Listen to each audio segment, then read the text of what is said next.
Whoa, slow it down, ma'am. You're standing on the wrong side of that rope. Officer's side is back there. The public side is over here.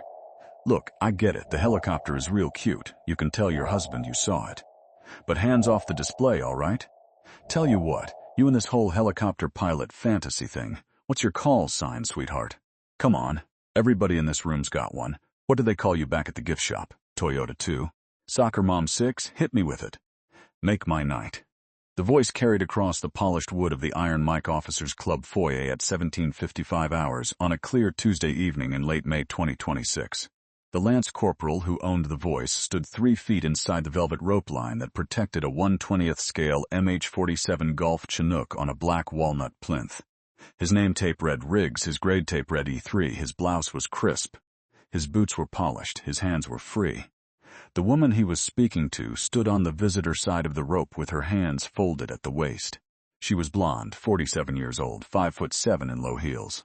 A charcoal blazer hung over an ivory blouse, dark slacks, a plain canvas tote on her left shoulder. No insignia.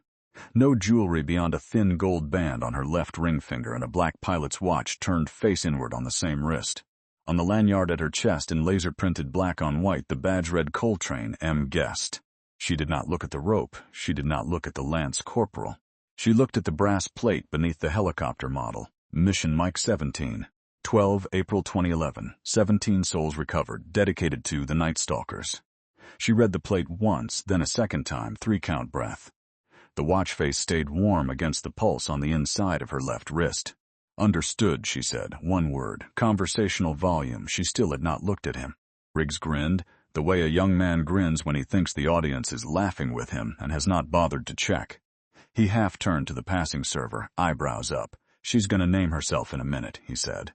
Watch. 20 feet behind them at the long marble bar that ran the back wall of the founder's room, a man in a black bartender's vest set down a bottle of Knob Creek with both hands flat. He was 61 years old.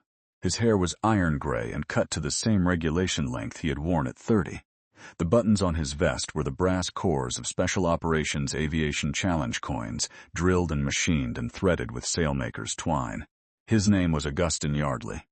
He had been a master sergeant in the 160th Special Operations Aviation Regiment for 28 years before retirement.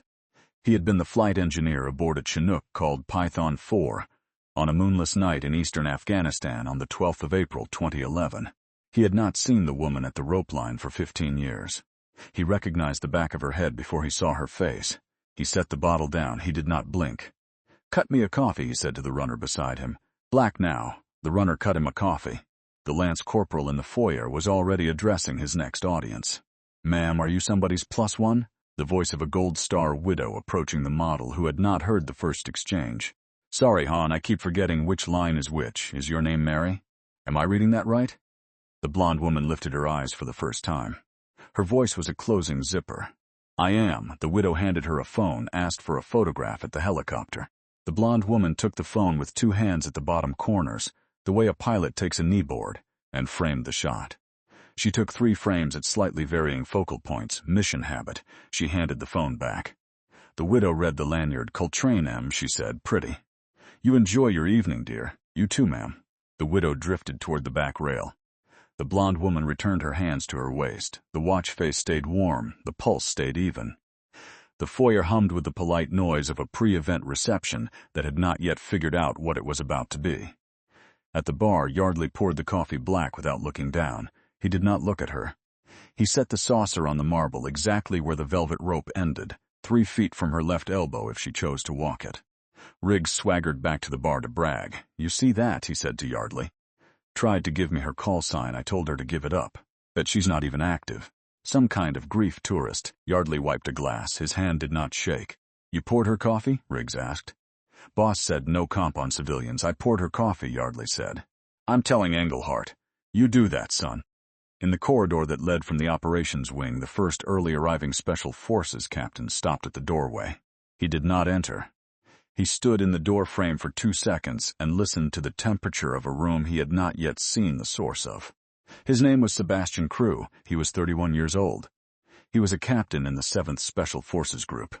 He had crossed a courtyard like this one in Mosul in 2017 at 04:18 hours behind a blonde officer who had walked the wall the same way the blonde woman at the rope was walking the wall now. Crew did not enter the founder's room yet. He waited. Coltrane lifted the coffee from the saucer at the bar without breaking stride. She found the back wall of the dining floor and walked it slowly, 3 feet off the paneling, the glassware on her left. The watch was turned inward, pilot's habit, find the wall, mark the doorways. Mark the people who matter and the people who do not. She had stood with her back to a wall at 1466 on the eastern Hindu Kush ridgeline in 2011. She had not changed the habit at home. At the bar, Yardley spoke quietly to a passing busser. Mind your tray on aisle 3, wet floor. The busser looked. The busser saw the wet floor.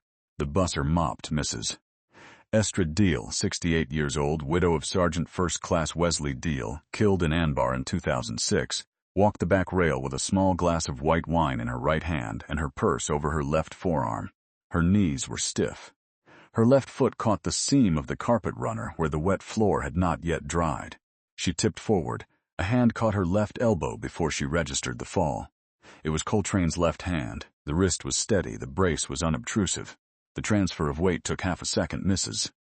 Deal regained her balance and her color at the same time. Got you, ma'am. Oh, thank you, dear.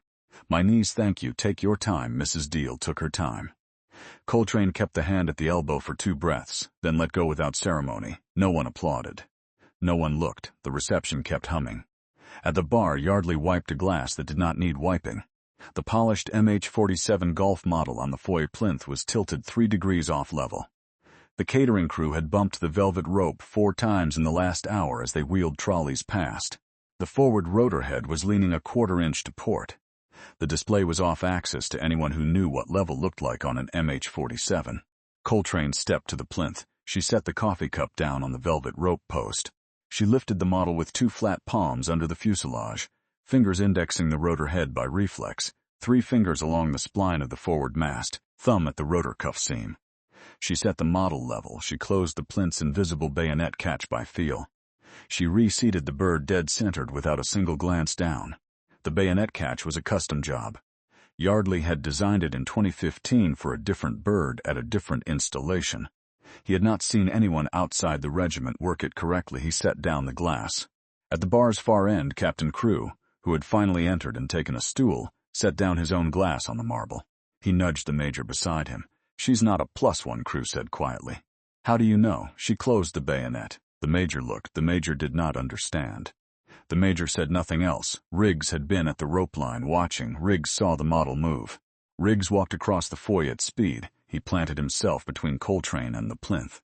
He pointed at the model with the index finger of his right hand.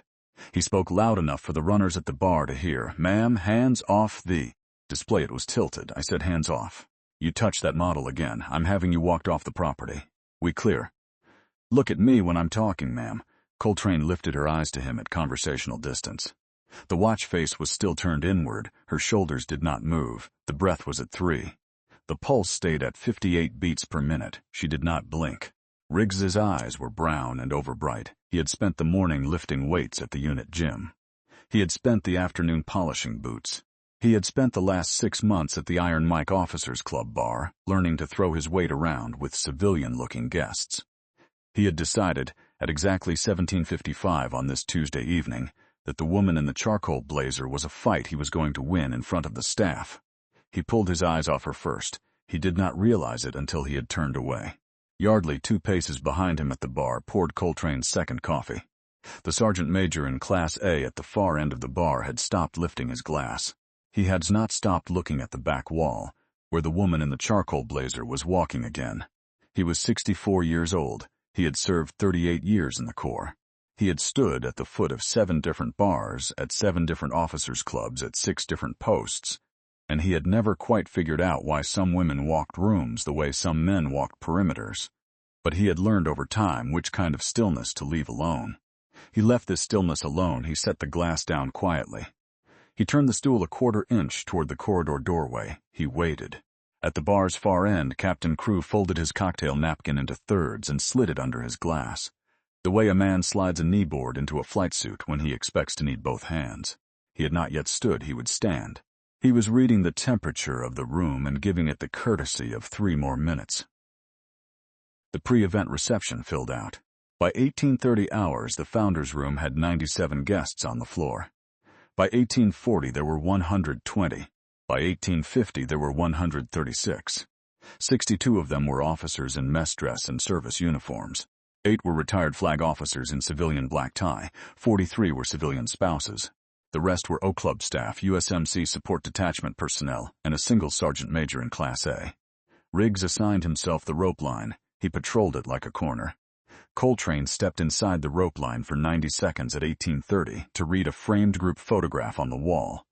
The original 5th Special Forces Group Operational Detachment Alpha Team that had stood up Mission Mike 17, taken at 0600 hours, 12 April 2011, at Hunter Army Airfield, 4 hours before the launch. Tremaine was in the center of the photograph, then a lieutenant colonel, salt at the temples. A bandage on the left forearm from a different mission 3 weeks earlier. Coltrane read the photograph, the watch stayed inward. Riggs walked her back to the rope line by the elbow. Other side, ma'am, other side. We talked about this, he stepped away. Coltrane stayed where he placed her. We did, she said. He held court at the rope line for 2 runners and the assistant bartender. Watch this, he said. Watch how she keeps not naming herself. She's going to pretend she's connected to somebody. Always do. Stand by, I'm going to make her cry by 2200. The runners laughed. The assistant bartender did not. Across the dining floor, a small figure in UMC service utilities walked across the carpet with a folded napkin and a glass of ice water on a small tray. Her name tape read Trask. Her grade was E3. She was 20 years old. She had been pulled from the back catering line 40 minutes earlier because the floor was filling. She had a face like a sparrow and the unblinking eyes of someone who had grown up taking care of 3 younger brothers in a trailer in eastern Tennessee. She stopped 2 feet from Coltrane. She did not look at Riggs. Ma'am, would you like me to walk you to Director Englehart's office? You can sit there if the foyer is uncomfortable. No need. Yes, ma'am. Trask set the water on the rope post and turned. She passed Riggs at the rope line. She did not look at him either. Trask, Riggs said. Corporal, Trask said. She kept walking. Coltrane took the ice water in her left hand. She did not drink. She held the glass at the angle that did not splash. She walked the far end of the dining floor with her phone at her side and took a single quiet frame every 90 seconds. The bar, the rope, the corridor doorway, the club director's hallway, the side fire exit. The kitchen door, 6 frames, time-stamped, right thumb only on the volume-down shutter. She had photographed the floor of an Iraqi customs office in 27 minutes flat in 2013, and her staff had used it for a target package the following Thursday. Habits did not change because the carpet was nicer.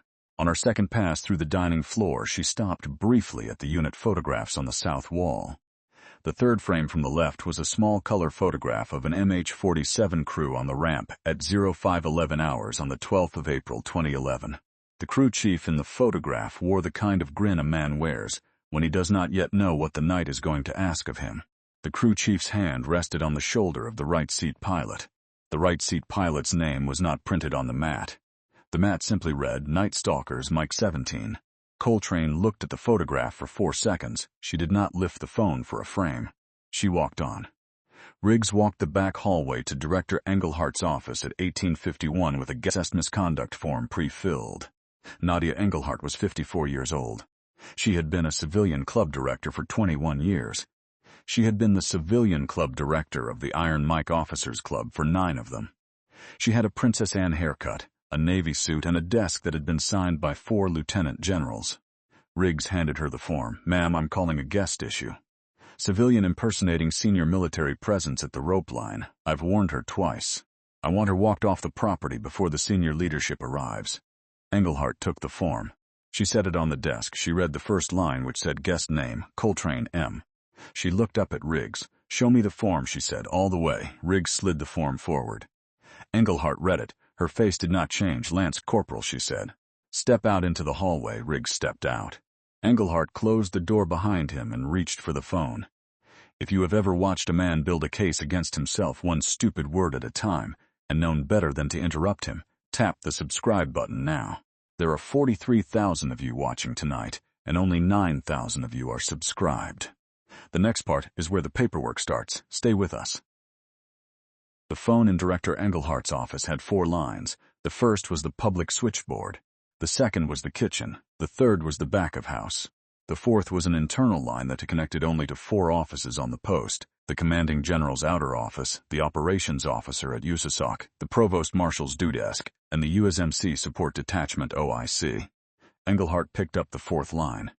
She pulled the night's 2 manifests from a cardboard folder on the corner of her desk, the public arrivals list and the executive guest list. The public list had 122 names on it. The executive guest list had 9. The executive list was locked for the commanding general's office only. It was not visible to the floor staff. It was not visible to the USMC support detachment.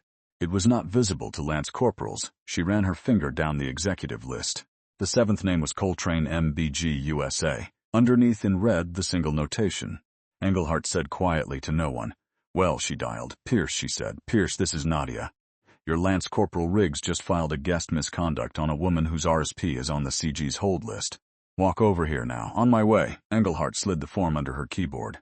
She opened the executive guest list to its 2nd page. She read the small print at the bottom. Attendee Coltrane Ems BG US assumes duties as DCO USASOC effective Wednesday C0900 hours. Accommodate without ceremony. CG will introduce at 19:30. She closed the page. She set both palms on the desk for 2 seconds. She turned the chair toward the door and waited. In the back hallway, Riggs leaned on Trask. "Initial as witness on this," he said. He pushed the form against the wall and held it open with his thumb. "You saw her step inside the rope. You saw her touch the model after I warned her." "Initial here." Trask looked at the form. Her eyes traveled down the page. The witness line was already half filled in Riggs's handwriting.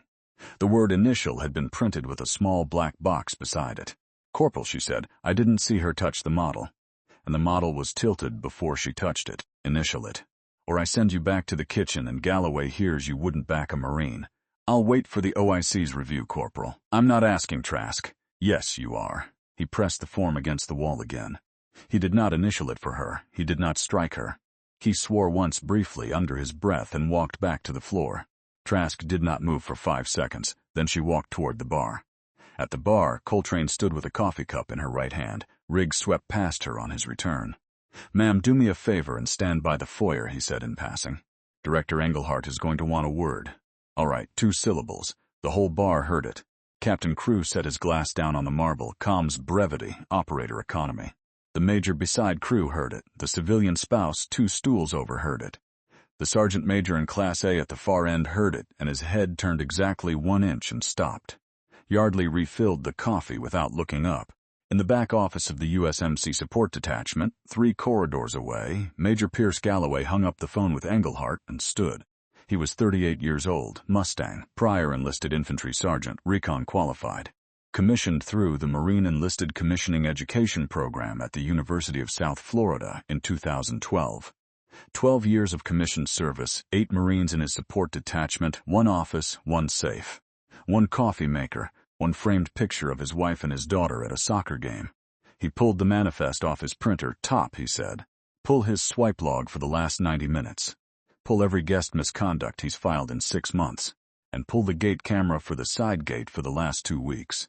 Quietly, the top Master Gunnery Sergeant Otis Pell, 26 years in, looked up from his desk.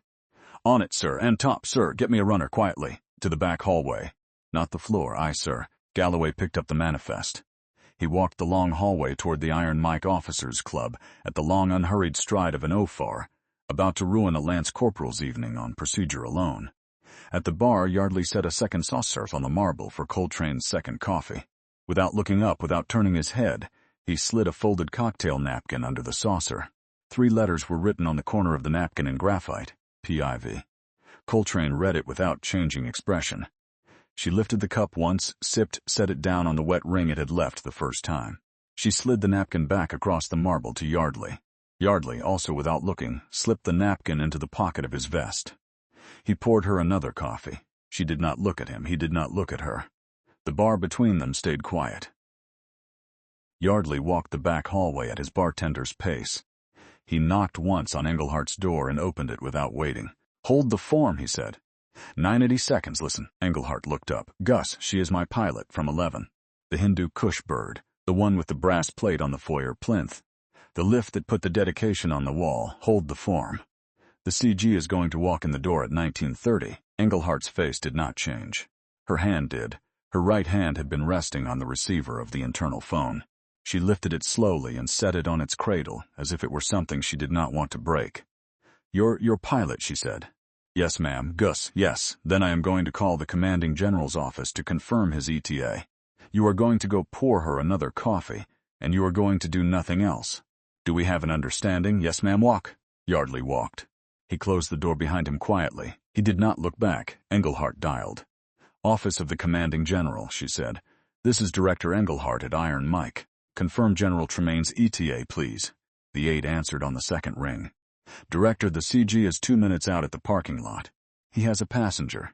Thank you, Captain. She hung up. She slid the form deeper under the keyboard. She opened her own desk drawer and lifted a coaster the size of a beer mat, a plain white coaster with a discreet block-printed sentence on the back. Holding. Do not disturb. She set it on the doorknob hook outside her door, the way an O-Club director who had run a senior O-Club for 9 years quietly tells the rest of the staff to stop walking into her office for the next 4 minutes. She walked the long hallway toward the dining floor.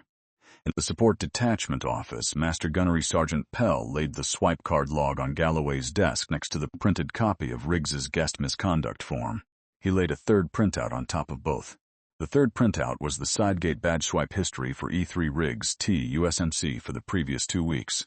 Pell had highlighted 4 lines in yellow. The 4 highlighted lines were swipes at the sidegate at 1542, 1551, 1538, and 1544 on 4 separate Tuesdays. On each of those Tuesdays, the corresponding O-Club shift card showed Riggs on duty at the bar. Pell laid a 4th printout on top. The 4th printout was a single complaint form filed 7 months earlier by a civilian Iron Mike dishwasher named Yolanda Encarnacion.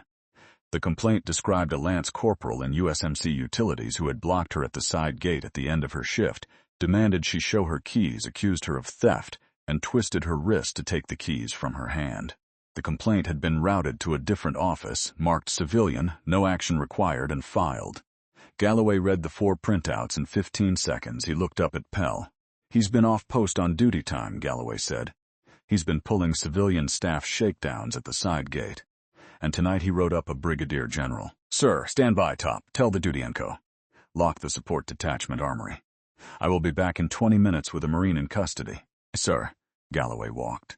On the dining floor at 1931 hours, Captain Sebastian Crew walked the long way around the perimeter of the room and stopped at parade rest 10 feet from where Coltrane stood at the bar. He stood there. He said nothing. His thumbs were aligned along the seams of his trousers. His shoulders were squared to a point above and beyond the bar. His eyes were on the door of the operations corridor. A Green Beret captain does not stand parade rest at a reception. He does not stand parade rest at a friend's table. He stands parade rest when he is preparing to render military courtesies he has not yet been told to render. The major beside him at the bar turned to him. Crew, sir, what are we doing? We are standing by, sir. The major thought for 2 seconds. The major also stood up. The major was a 5th Special Forces Group major. The major had served 2 tours in eastern Afghanistan in 2010 and 2012. The major had not earned the right to know the name on the brass plate at the foyer plinth, but he had earned the right to recognize the shape of a captain who was about to recognize one. He stood at parade rest beside Crew and stayed. At the bar, Yardley poured the 3rd coffee. He slid the napkin under the saucer again. This time the napkin read, "Stand by, CG2 out." Coltrane, without looking at him, voice no louder than a closing zipper, said, "Copy." If you want to see the look on a Lance Corporal's face when a 3-star walks through the door, and you have not yet subscribed to this channel, tap the bell now. We do not promise easy stories. We promise the ones that finish stay with us. Part 6 is the night this woman earned her name. The Bagram area JSOC secure compartmented information facility at 0123 hours local on the 12th of April 2011 smelled of diesel exhaust, instant coffee, and aviation hydraulic fluid. 2 MH-Forty-Seven Gulf Chinooks sat on the apron with rotors spinning at 65%. Their fuselages were painted the matte black of birds that did not appear on flight schedules. Their crews wore green-on-green flight suits with name tapes pulled and patches removed. The forward bird carried the call sign Python 4, the aft bird carried the call sign Python 3. Inside the SIF, Captain Mary Coltrane stood at a folding plywood table with a printed satellite image of a compound in the eastern Hindu Kush foothills. She was 32 years old. She was the pilot in command of Python 4. She was the formation lead. Beside her, in the right seat position on her bird tonight, stood Chief Warrant Officer 4 Levi Ostrowski. He was 39. He had taught her the Chinook 3 years earlier at Fort Campbell. He carried the call sign Python 6 from a different mission in a different country 2 years earlier. The crew called him by the older name out of affection. Behind them on the apron, Master Sergeant Augustin Yardley, flight engineer, ran the ramp. The mission brief was 12 minutes long. The pinned ground element was a 5th Special Forces Group Operational Detachment Alpha under then-Lieutenant Colonel Donovan Tremaine, taken under fire at a high-value target compound. The HVT was a regional facilitator. The element had taken 2 wounded, Sergeant First Class Roman Castellan, the team medic, and the HVT package itself. Time on target had been allocated at 4 minutes. The ground commander estimated they had 3. The weather was scheduled to break at 0300. The moon was new. The ridges flanking the LZ were Taliban-held. Coltrane folded the satellite image into thirds and slid it into her thigh pocket. "Python 4 checks," she said over the intercom as she climbed into the left seat. "Ramp green." "Ostrowski, Python 6, he said. "Right seat. Caffeine in the system. Then let's go get our guys." The 2 birds lifted off the apron in formation at 0138 hours. They flew at 50 feet above the deck for 96 minutes, threading wadas and ridgelines under helmet-mounted night vision, breathing the dust off rotor wash, the airframes shuddering at low transition speeds in the thinner mountain air. The LZ was a shelf of broken rock 400 meters below the ridgeline. Python 4 came in low and fast. The flare was textbook. The rotor wash kicked dust into a 40-meter ring. The RPG launched from the high ground on the 11 o'clock ridge at the exact moment the bird flared. The warhead crossed the rotor disc and detonated against the forward transmission cooling line. The aircraft shuddered. The forward rotor lost 30 revolutions per minute in 3 seconds. The hydraulic warning chimed. The transmission temperature gauge climbed 30 degrees in 2 breaths. Ostrowski's voice came over the intercom, flat and fast. Take it, RPG, 11 o'clock, hit forward, taking it." Coltrane's voice came back calm. 3-count breath, mid-flare. "I have the aircraft," she said. "Tell Yardley 4 minutes on the ground, then we leave." She set the bird on the shelf. The wheels touched, the dust settled, a second burst from the ridge. The cockpit glass spiderwebbed in 3 places. Ostrowski took a round through the throat. He went forward against the harness, then back, then forward. He found the intercom one more time. One breath of voice through a wound that should not have allowed any. "Python 6 is down. I'm Mary. Stay with me, Levi." Of every order Mary Coltrane gave on the 12th of April, 2011, the only one that was not obeyed was the one she gave her co-pilot. She kept the bird on the LZ. She held the controls solo as the forward transmission bled pressure, and the aircraft tried to walk left. She compensated. She held the line. On the ramp, Yardley counted heads. Tremaine's element came aboard at the run. The HVT package, a hooded man with a zip tie at the wrists, was loaded first by 2 operators. Then Castellan, the wounded medic, on a stretcher made of 2 rifles and a poncho, then the rest. 16 souls, 17 counting Ostrowski. Tremaine, the last man on, slapped the ramp twice. "Python 4, last man on, go. Ma'am 6 is gone." "He's gone," acknowledged. "Pull the ramp." Yardley pulled the ramp. The aft bird, Python 3, lifted off the shelf and turned south. Python 4 lifted off 4 seconds behind it. The forward transmission held for 1 kilometer. Then for 2, then for 3. At 4 kilometers north of the LZ, in a long shallow wadi between 2 ridges, the forward transmission let go. Coltrane read the wind. She found the bottom of the wadi. She auto-rotated through partial control. She slid the bird straight along the wadi bottom for 60 meters under skidding metal and a screaming engine. The bird stopped against a stand of rock. The rotors thumped to a halt. 16 souls walked off Python 4 into the dark. Ostrowski's body was on the bird. The element exfiltrated through the night. Coltrane walked them out. 3 weeks later, the Distinguished Flying Cross with Valor was pinned to her aviator's wings in a small room at Hunter Army Airfield. The citation did not mention the body left behind. Coltrane refused the press request. The call sign Python 4 became hers permanently because it was the last name Ostrowski had spoken into the intercom. At the bar at the Iron Mike Officers Club at 1939 hours on Tuesday the 26th of May 2026, Brigadier General Mary Coltrane lifted the cup of coffee from the saucer, took 1 sip, set the cup down at exactly the wet ring. At the portico of the Iron Mike Officers Club, a black SUV pulled under the cover. The driver opened the rear door. Lieutenant General Donovan Tremaine, United States Army, 56 years old, 3 silver stars on each shoulder board of his Army service uniform, Special Forces tab on the left sleeve, master aviator wings above the ribbons, stepped onto the curb. He paused at the door of the Iron Mike Officers Club. He had crossed 12,000 miles of career to walk through it. At 1944 hours, Lance Corporal Tate Riggs walked the dining floor with his guest misconduct copy in his right hand and a fresh swagger in his stride. He planted himself at Coltrane's elbow at the bar. "All right, ma'am, time's up. Director Englehart wants you waiting in the foyer for the duty officer. I'll walk you." "Let's go."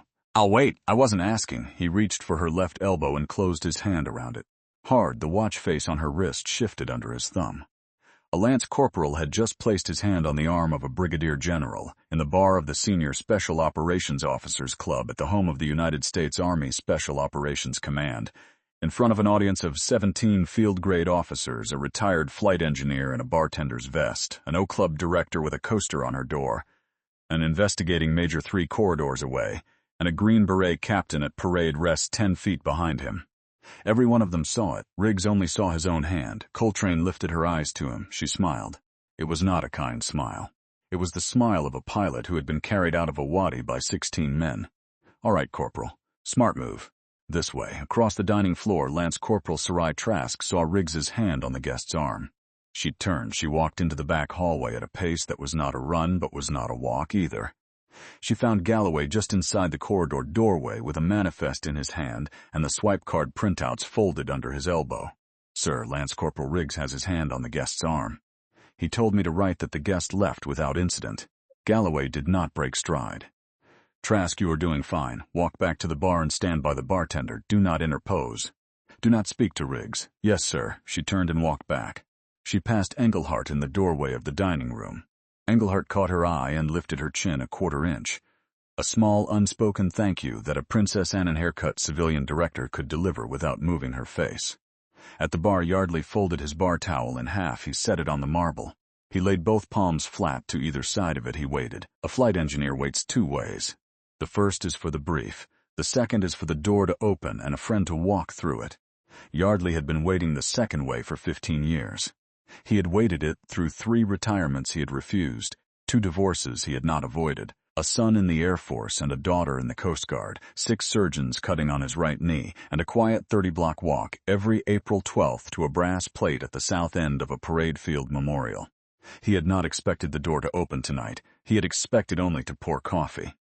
He had expected only to wipe the bar and refuse the bourbon and walk home at 11 and listen to the rain on the apartment window. The door was going to open anyway. He did not look at it. He looked at his bar towel. He stood at parade rest with both palms on the marble. Riggs's hand was still on Coltrane's left elbow. He was steering her toward the foyer. She did not resist. She did not accelerate. She did not slow. Her low heels touched the carpet at exactly her own walking pace. The watch face stayed inward. The coffee cup sat empty on the saucer with the wet ring she had left. At the bar's far end, Captain Crew held parade rest. The major beside him held parade rest. 2 stools down, the sergeant major in Class A set his glass on the marble and pivoted on his stool to face the corridor doorway. Englehart stepped out of the back hallway into the dining room with a tablet in her left hand. She did not approach the foyer. She stood 3 feet inside the doorway, the tablet at her side, the screensaver image showing a Princess Anne family photograph she had taken in 1998. She watched the door of the operations corridor. At 7 seconds past 1947 hours, the door of the operations corridor opened. Tremaine stepped through. His aide and the USASOC command sergeant major were 1/2 step behind him. The room paused. It paused the way a tide pauses before it turns. There was no sound, but the conversations on the dining floor lost their threads for a 1/2 second. Glasses stopped lifting, the bartender's hand at the well stilled. The senior lieutenant colonel at table 7 looked up before his brain registered why he was looking up. Tremaine's eyes crossed the room. His eyes found Coltrane at the bar. They found Riggs's hand on her arm. They found Yardley's 2 palms flat on the marble. They found Captain Crew at parade rest. They found Trask 3 steps behind the bar, hands at her sides. They found Englehart in the doorway with the tablet.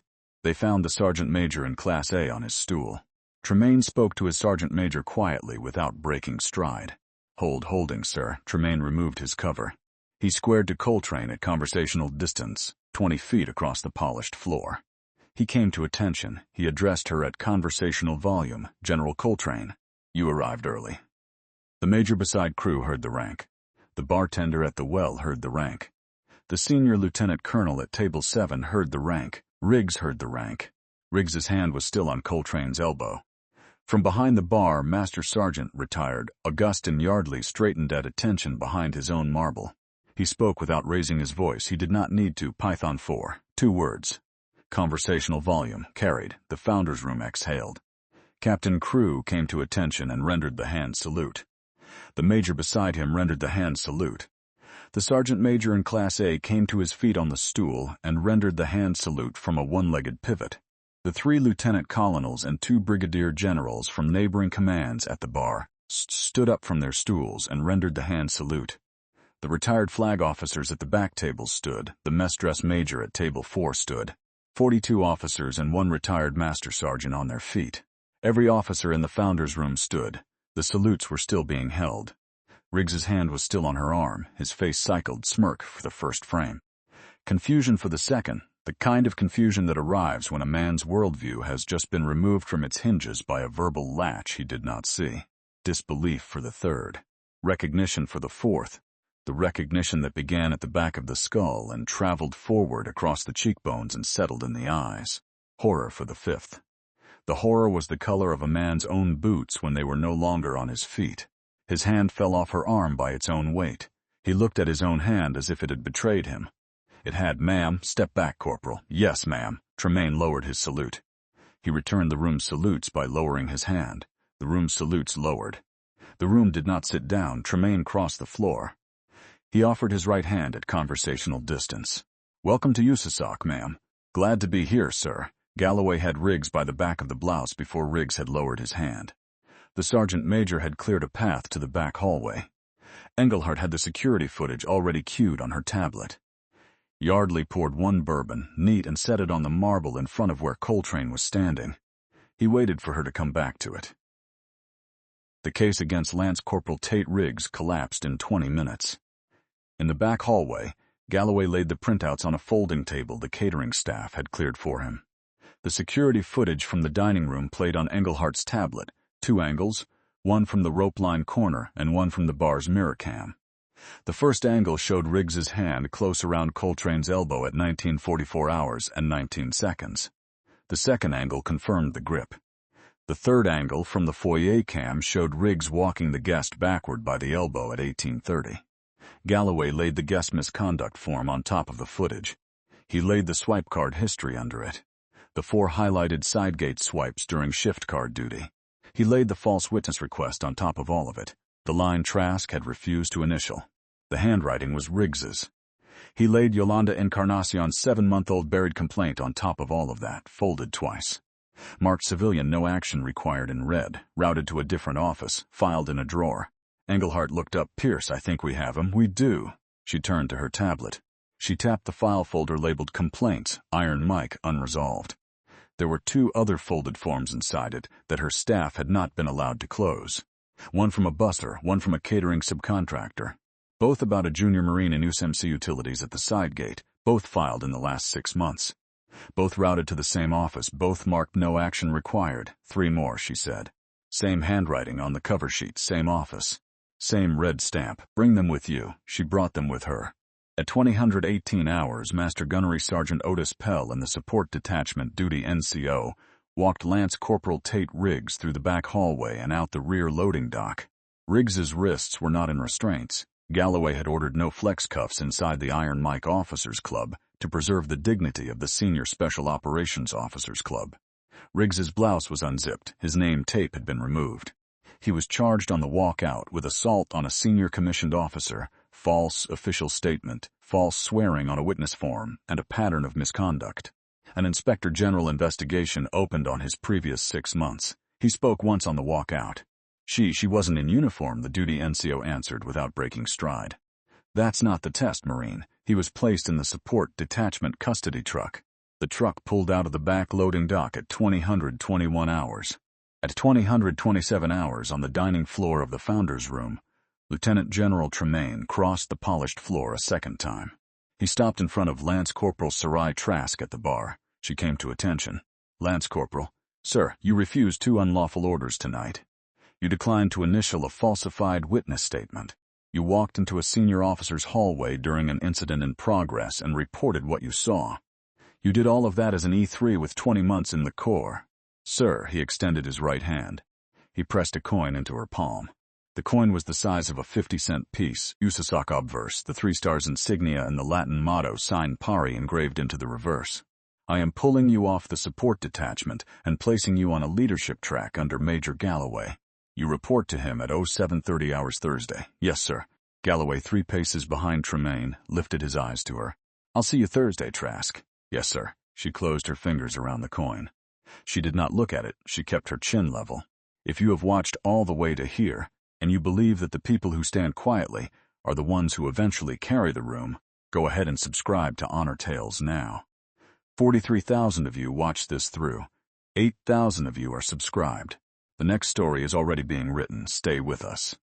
At 2106 hours, Brigadier General Mary Coltrane walked out of the Founders Room and across the regimental quad alone.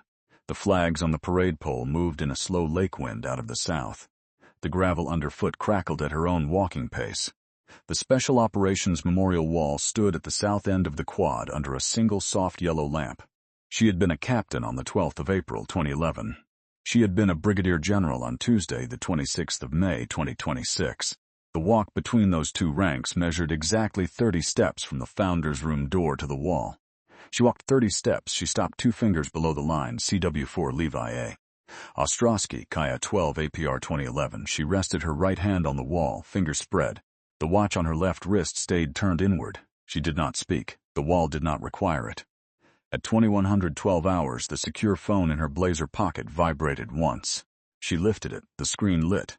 A single line was on the screen, sent from a number that had no country code. Python 4, this is Python 6 Latakia, Pier 9, the current's running. She read it once. She did not type a reply. She closed the screen. She put the phone in her blazer pocket. She lowered her hand from the wall. Some doors do not close when you walk away from them. They wait. Some friends do not stay dead. She turned. She walked back across the regimental quad toward the Founders Room. At the bar, Yardley poured the second bourbon. He set it on the marble. He did not look at the door. He waited. Every soldier carries a story that few ever hear. Listen with your heart. Thank you for staying and watching. Subscribe to Honor Tales for more.